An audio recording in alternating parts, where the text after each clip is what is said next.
First of all, thank you for having not just a non-equity person, but also a non-lawyer at the conference. I'm very much a politics and communication person, and my interest, though, is very much in the area of technology, data, algorithms, artificial intelligence, and their impact on society. And then Julija is going to continue with a slightly more lawyery bit, I presume. And also, I've just come from 6 straight hours of teaching, so if anything is terribly wrong, let's agree to blame it on that. The topic of our presentation is going to be searching for effective, equitable remedies in the age of AI creativity. And just to set some background for what we think to be the sort of essence of AI creativity and some of the issues related to AI creativity. So it all comes back to this fundamental stuff that I think many of us will be talking about in one way or another. That's data.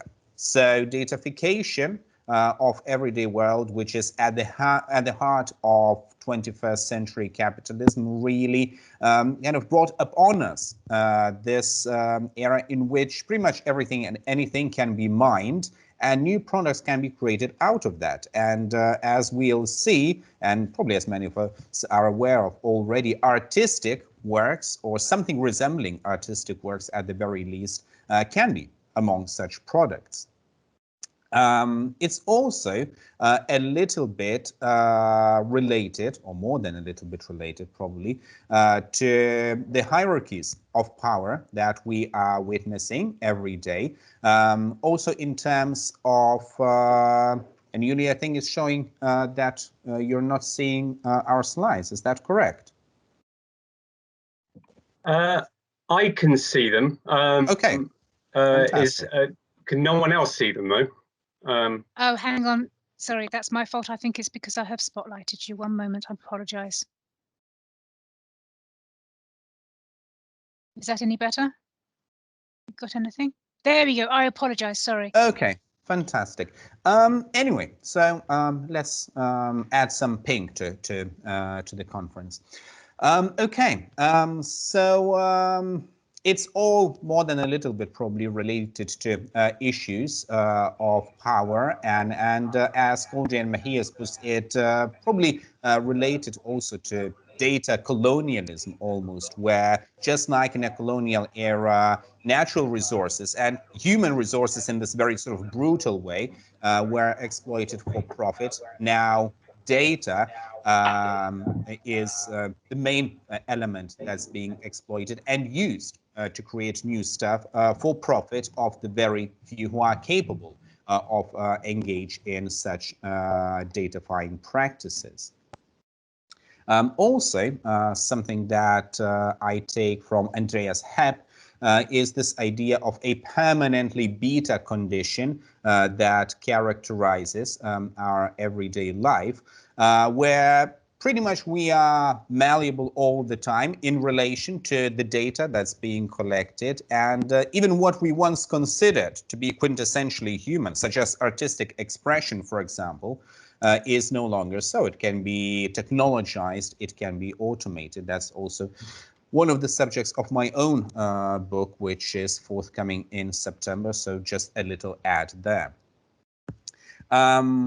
It's also very much about algorithmization of society, algorithmization of the everyday of today's contemporary life. And if, let's say, our physical exercise practices can be put to algorithmic governance, if something as fundamental as, for example, court decisions or predictive policing could be put to algorithms, again, why artistic expression couldn't be put to algorithms? And indeed, it is being put right in the midst of this algorithmization of the everyday, algorithmization of culture, I would say that could be called as well.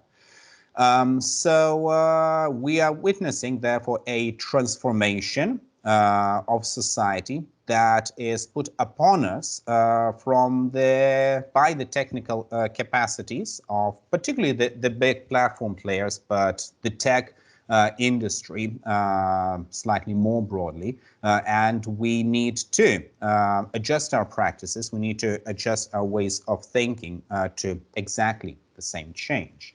And it deals with efficiency, right? It's all with increasing the returns on investment and algorithmization of artistic creation, the synthesis of either human creators with AI or completely AI-created artworks is precisely that. So once you have the data, once you have trained the algorithm, then you can create multiple artworks simultaneously. And since some of them are already selling at Christie's and elsewhere for quite large sums of money, probably you can get a return of investment on that.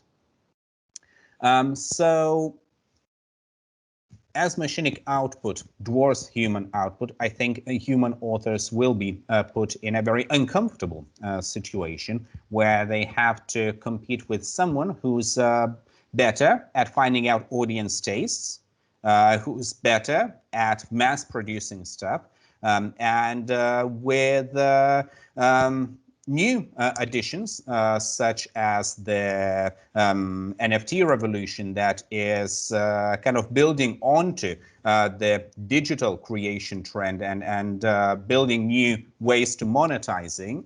I think that digital artworks, including completely computer-generated artworks, will prove profitable enough for the big guys to jump in on them. But then also there's a question as to whether we should value human creativity as something completely special. I mean, there is an argument to be made that creativity as such is something that we kind of arrogate to ourselves in a discriminatory way. Why should humans be the only ones who are creative? Well, maybe it's because it's us thinking about ourselves, and therefore we want to think of ourselves as different. And this also builds on this famous idea of the uncanny valley, where the more artificial agents become similar to ourselves, the more we kind of trust them until we reach this uncanny valley where suddenly our relatability ceases and we enter this kind of uncomfortable situation because they're almost here, almost human, but at the same time they're different and we don't know what to do about it. So I think we're entering that era with algorithmic creativity where they're encroaching of something that we consider human, but at the same time they are not. And this is leading to a transformation in our conception, our relationship to creative products. It's very difficult to foresee how that's going to change. But again, you could say that the romantic idea of art, that's what we are living at, that the current understanding of art based on the human genius and stuff like that is very much a romantic thing. And maybe we should go for something more mundane. Maybe we should kind of abandon this Kantian version of understanding who's the creative agent and to whom the rights to creativity should belong. And particularly with the use of AI, I think we are rightly pressed on that matter.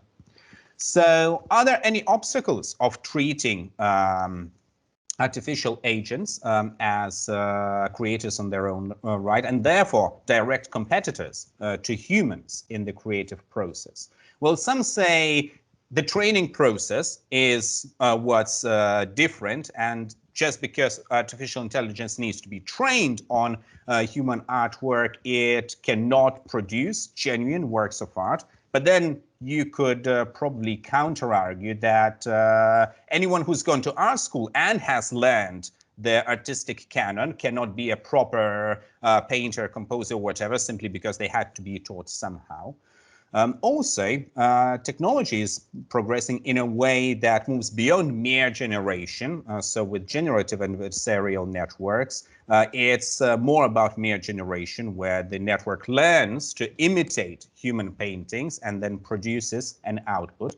But with the advance of creative adversarial networks, or CANs, it's also about maximizing difference from established artworks, but also somehow maintaining connections to them. So genuine creativity might be going on there.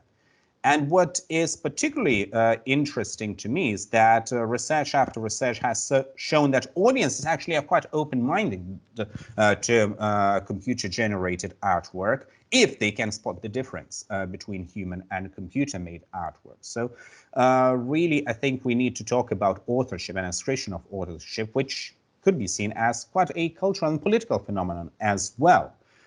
So with profits to be made, and along the lines of the general trend towards efficiency and optimization, we are entering an impending era of AI creativity. And the question there is, what is to be done?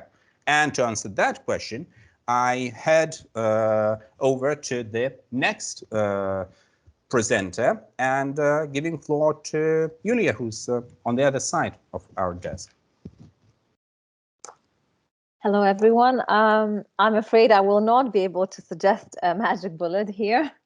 Ignas has quite nicely outlined that AI, what AI is capable of, and what we see is the increase in the use of AI for commercial purposes. And although a while ago it might have seemed unrealistic that soon the Industrial Revolution 4.0 will happen, but now it seems we have entered into this revolutionary age. AI can successfully create creative output. I shall not call it works as we understand it under the copyright law. And the question of copyrightability of artificial intelligence creations shall be left for another time. Let me just set the scene. AI can produce content, be it music, text, academic news, or otherwise, and even art. And it is quite good at it. I do not wish to evaluate its merits, but it sells. AI might be even seen as more efficient, cheaper, and able to better predict what the consumer might want or like than the human author. So it might be more attractive to employ AI than a human author, if we look at it from purely economic angle. For example, in the next Rembrandt project, AI analyzed Rembrandt's works, and according to the data collected, a picture in Rembrandt style was created by artificial intelligence. What's not to like? And also a while ago, a portrait created by AI sold at Christie's auction in New York for over $400,000. And here we did not coordinate our examples, so here I go, using the same one. Also, on Spotify, you might have been listening to some soundtracks produced by artificial intelligence. We are at the stage where artificial intelligence created content can be and is being commercialized. So in order to generate output, artificial intelligence needs something to learn from. And whilst in the Rembrandt project, the works that were fed to AI were Rembrandt's pictures, hence no copyrighted issue, and also Rembrandt himself does not have any commercial interest in the matter as well. However, if we take another example, say a contemporary novelist whose works are fed to AI for it to learn from them, and then this artificial intelligence starts to produce novels in the similar style, but cheaper and quicker, the author's sales of the novels may be affected. I propose that such an author may even lose his income altogether. I will not go into much detail into the discussion whether the use of copyrighted works should be used for text and data mining or perhaps for any other way to benefit artificial intelligence. Just briefly, the foundational premise of copyright is that an individual who creates something original is entitled to profit from it. The actual reach and ambit of copyright differs depending on jurisdiction.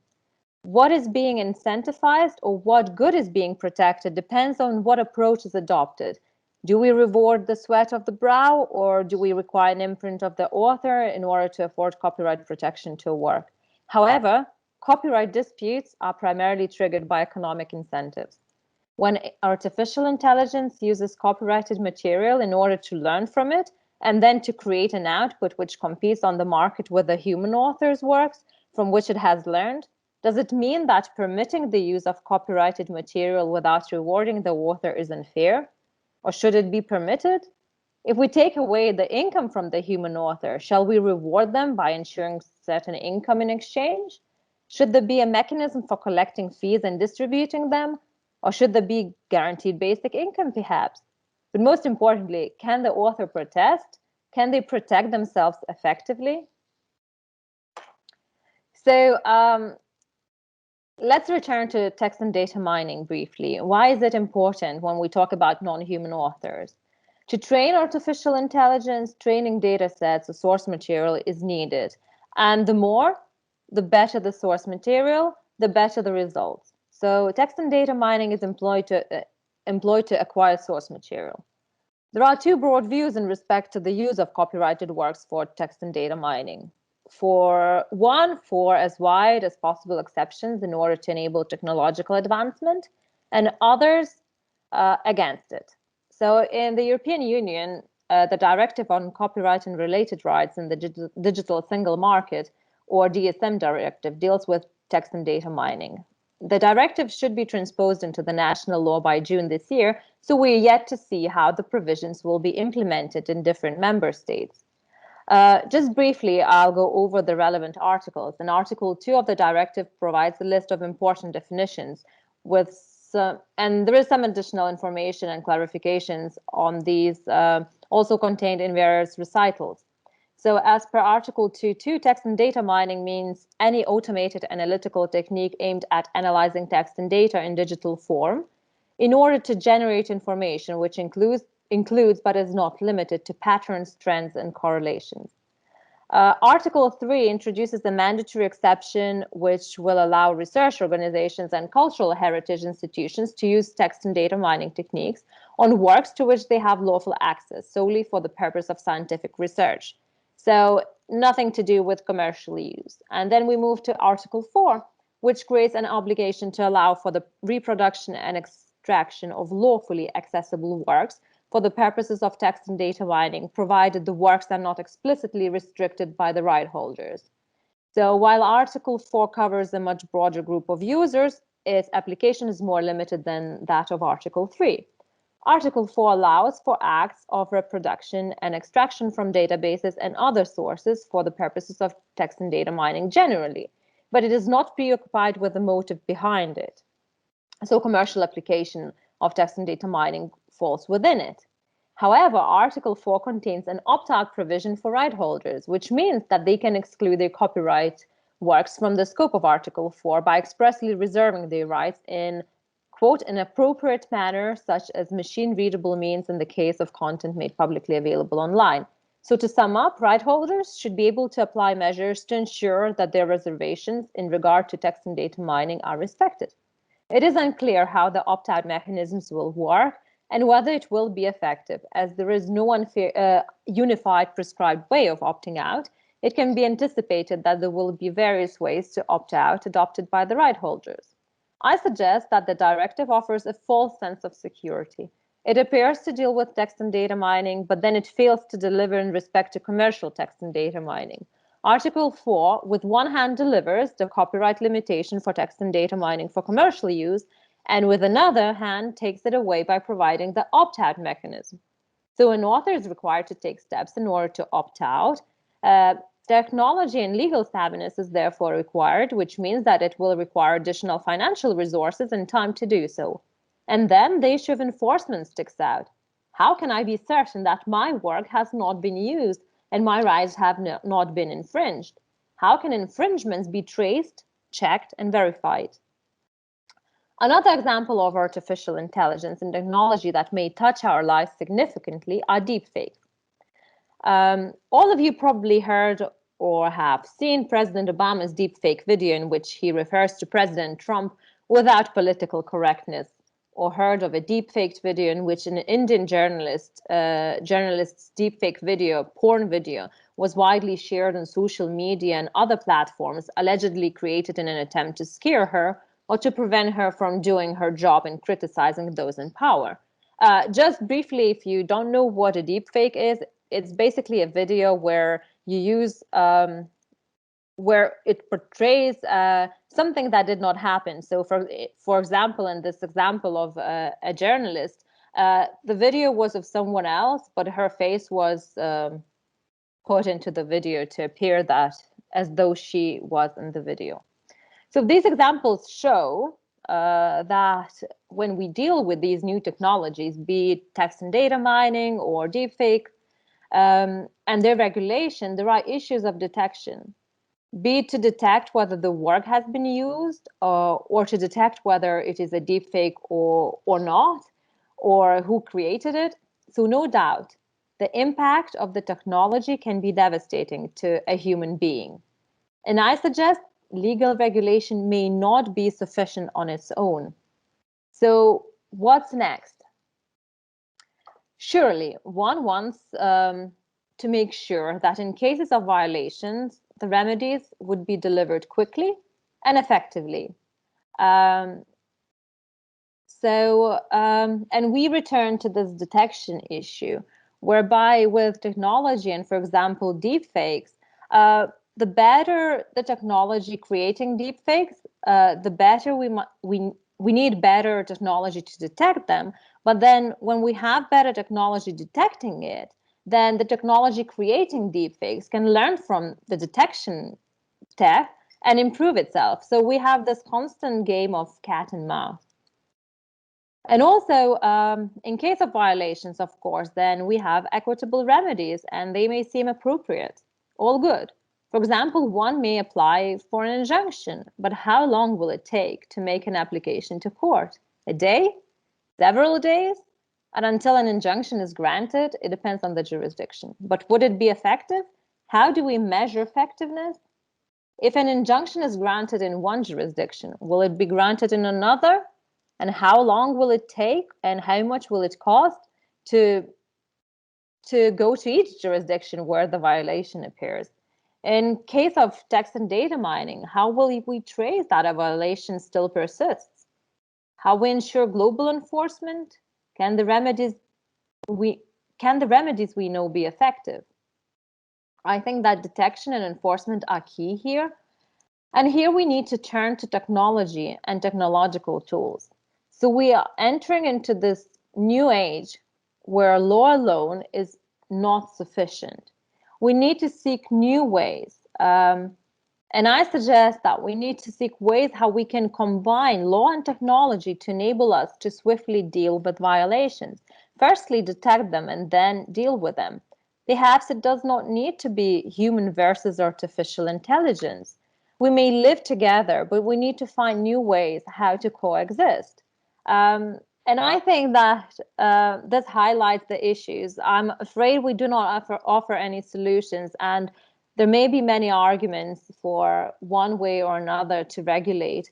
But I think we need to work, us lawyers, we need to work with those dealing with technology to seek ways to ensure that whatever we have, legal remedies we have, that they're enforceable and that technologically they can be achieved swiftly, quickly, efficiently, and not at a great economic expense.